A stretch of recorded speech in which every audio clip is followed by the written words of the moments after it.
स्वागत है आप सबका एक और नई वीडियो में। दोस्तों, आज का जो हमारा टॉपिक है वो भारत की मिट्टी के ऊपर होने वाला है। तो इस चैप्टर में टोटल 50 क्वेश्चन दिए गए हैं जो कि काफ़ी इम्पोर्टेंट है। तो चलिए शुरू करते हैं आज का पहला क्वेश्चन। फर्स्ट क्वेश्चन कहता है कि भारतीय कृषि अनुसंधान परिषद के अनुसार भारत में कितने प्रकार की मिट्टी पाई जाती है। तो 8 प्रकार की। क्षेत्रीय विस्तार और कृषि में महत्व की दृष्टि से भारतीय मिट्टी के कितने प्रमुख वर्ग हैं। तो 5 वर्ग है। भारत की सर्वाधिक महत्वपूर्ण मिट्टी कौन सी है। तो जलोढ़ मिट्टी। भारत के सर्वाधिक क्षेत्र पर किस प्रकार की मिट्टी का विस्तार पाया जाता है। तो जलोढ़ मिट्टी का विस्तार पाया जाता है। नेक्स्ट क्वेश्चन कहता है कि क्षेत्रफल के आधार पर भारत की मिट्टियों का सही अवरोही क्रम कौन सा है। तो सबसे पहले हो जाएगा जलोढ़ मिट्टी, फिर लाल मिट्टी, काली और लेटराइट। तो ऑप्शन नंबर 20 का राइट आंसर हो जाएगा। भारत के विभिन्न क्षेत्रों में विभिन्न प्रकार की मिट्टियाँ पाई जाती हैं। इसका प्रमुख कारण कौन सा है। तो जलवायु, संरचना एवं ऊंचावच की विविधता। तो ऑप्शन नंबर डी इसका राइट आंसर हो जाएगा। तटीय मैदानों और उत्तर भारत के मैदानों में उत्कृष्ट मृदा कौन सी है। तो जलोढ़ मिट्टी। नवीन जलोढ़ मिट्टी को अन्य किस नाम से जाना जाता है। तो उसे कहते हैं खादड़। पुरानी जलोढ़ मिट्टी को अन्य किस नाम से जाना जाता है। तो उसे कहते हैं बांगड़। 10 नंबर क्वेश्चन कहता है कि भारत के उत्तरी मैदान की मृदा सामान्यतः कैसी बनी है। तो इसका जो राइट आंसर होगा ऑप्शन नंबर बी हो जाएगा। गंगा के जलोढ़ मिट्टी की भूमि सतह के नीचे है, तो लगभग 600 मीटर नीचे है। गंगा के मैदानों की पुरानी कछाड़ी मिट्टी कहलाती है, तो बांगड़। नेक्स्ट क्वेश्चन कहता है कि निम्नलिखित में से किस प्रकार की मिट्टी के लिए न्यूनतम उर्वरक की आवश्यकता होती है। तो जलोढ़ मिट्टी के लिए गंगा के मैदान की पुरानी कछाड़ी मिट्टी कहलाती है, तो पुरानी मिट्टी कहलाती है बांगड़। भारत में समस्त स्थल भाग का कितना प्रतिशत जलोढ़ मिट्टी से ढका है। तो 24%। जलोढ़ मिट्टी में जब बालू के कण और चिका की मात्रा लगभग बराबर होती है तो उसे क्या नाम दिया जाता है। तो उसे कहते हैं दोमट। भारत में पाई जाने वाली कौन सी मिट्टी क्रिस्टोसियस युग के दरारी उद्भेदन से निक्षेपित पदार्थों से बनी है। तो वह मिट्टी है काली मिट्टी। निम्न में से कौन सी मिट्टी प्रायद्वीपीय भारत में अधिकतम क्षेत्र पर विस्तृत है। तो वह मिट्टी है काली मिट्टी।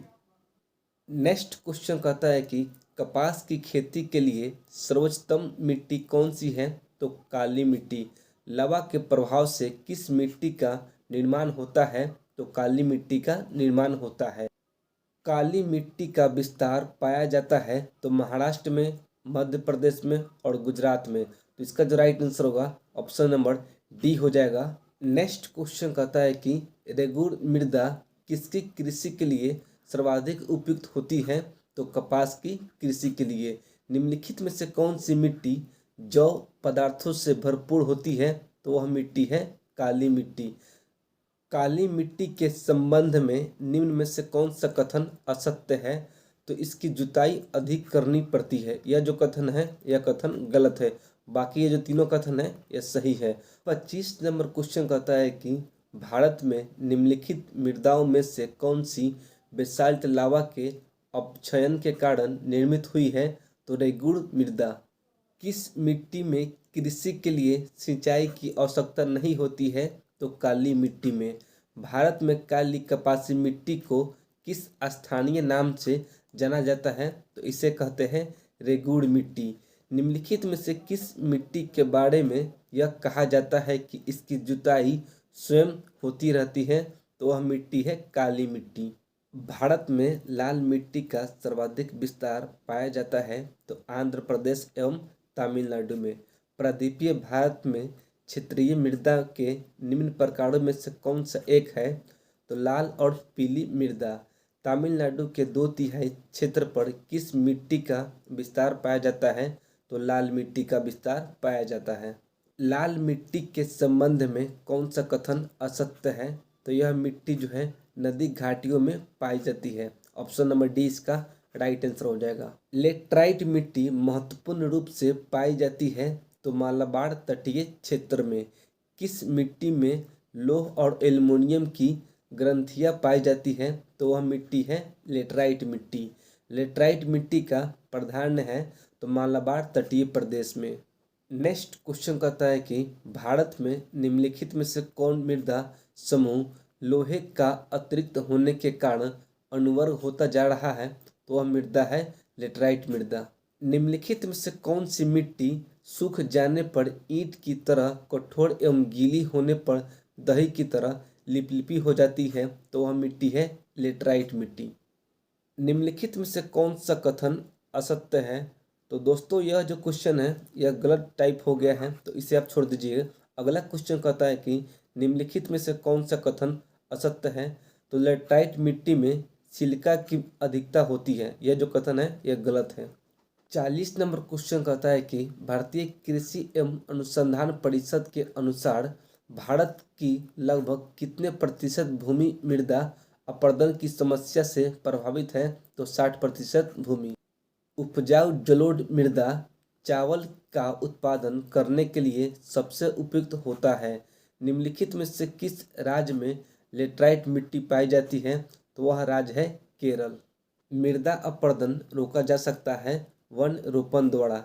रेगुड़ मिट्टी का दूसरा नाम क्या है तो इसका नाम है काली मिट्टी।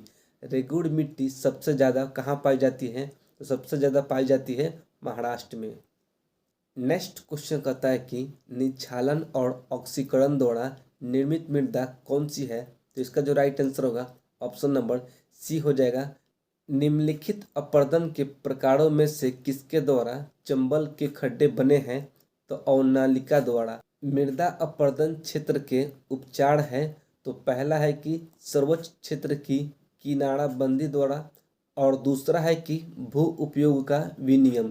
तो इसका जो राइट आंसर होगा ऑप्शन नंबर बी हो जाएगा। किस प्रकार की मिट्टी में कार्बनिक पदार्थ की अधिकता होती है तो काली मिट्टी में। 50 नंबर क्वेश्चन कहता है कि महाराष्ट्र में सर्वाधिक मात्रा में पाई जाने वाली उपलब्ध मृदा का प्रकार कौन सा है तो काली मिट्टी। दोस्तों इस टॉपिक में टोटल 50 क्वेश्चन दिए गए थे जिसे हमने कंप्लीट कर लिया है। तो अगर आप इसके पीडीएफ लेना चाहते हैं तो डिस्क्रिप्शन में व्हाट्सअप नंबर दिया गया है, अब वहाँ से कॉन्टेक्ट कर ले। तो चलिए मिलते हैं अगले वीडियो में। जय हिंद।